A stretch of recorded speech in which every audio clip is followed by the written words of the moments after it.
Day's top business news now. You can tell because Brian Quinn is joining me here on the programme. He's starting in Europe today, a visit from the Chinese Minister of Commerce amid some rising tensions over electric vehicle subsidies, Brian. So Chinese Commerce Minister Wang Wantao kicking off his trip here in Paris as he met with representatives of top Chinese automakers, including BYD and Geely.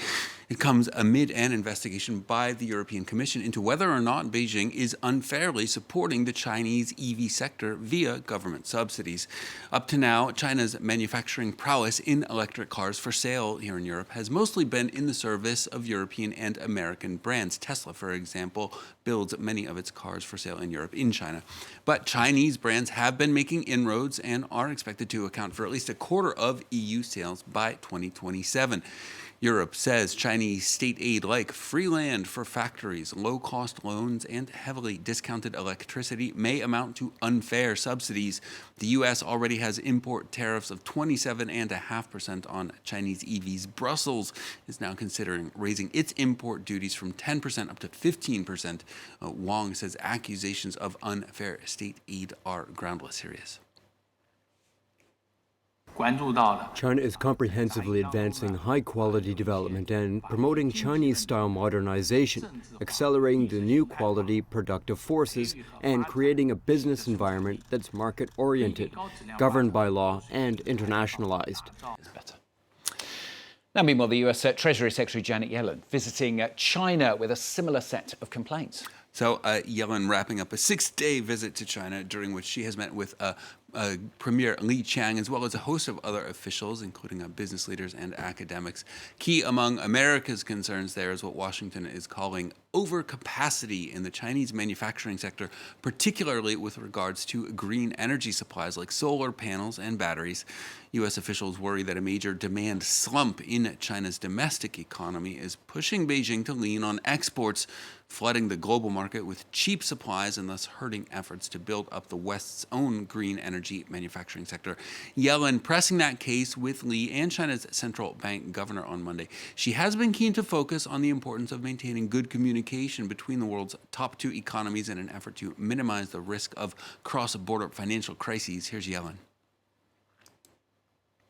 I believe that better understanding each other's macroeconomic situations and policy intentions can contribute to further progress in working toward a healthy economic relationship with a level playing field that benefits firms and workers in both our countries and the global economy.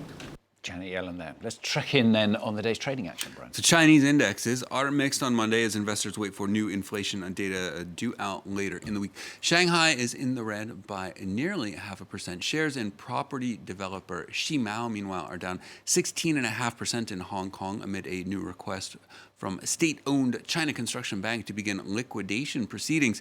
Shimao has lost 75% of its market value over the past year amid the ongoing meltdown in China's real estate sector.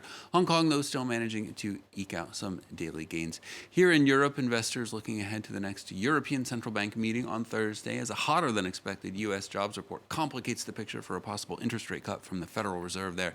Major indexes are just slightly higher at the open.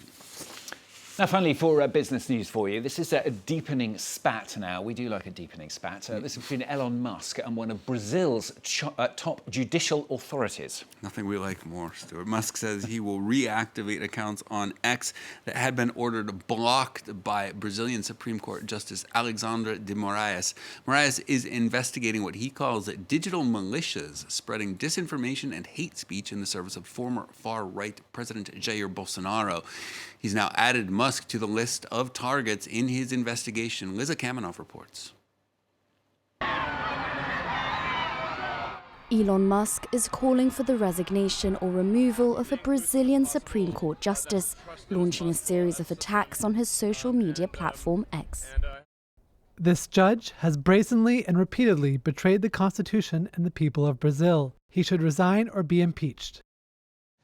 Musk accused Alexandre de Moraes of censorship for blocking accounts suspected of spreading disinformation, claiming it is unconstitutional and saying the platform will reactivate the accounts. Judge de Moraes responded, calling on X not to disobey any court orders and not to disrespect Brazil's sovereignty, warning that each reactivated account would lead to a fine equivalent to 18,000 euros per day. He added Musk will be investigated for alleged intentional criminal instrumentalization of X. A divisive judicial figure, Alexandre de Moraes is one of the 11 members of Brazil's High Court. The country's right wing has accused him of clamping down on free speech in recent years, as he ordered the blocking of influential accounts on social media, most of them supporters of ex-President Jair Bolsonaro. The Brazilian magistrate also chaired the Superior Electoral Court, which declared Bolsonaro ineligible in June 2023.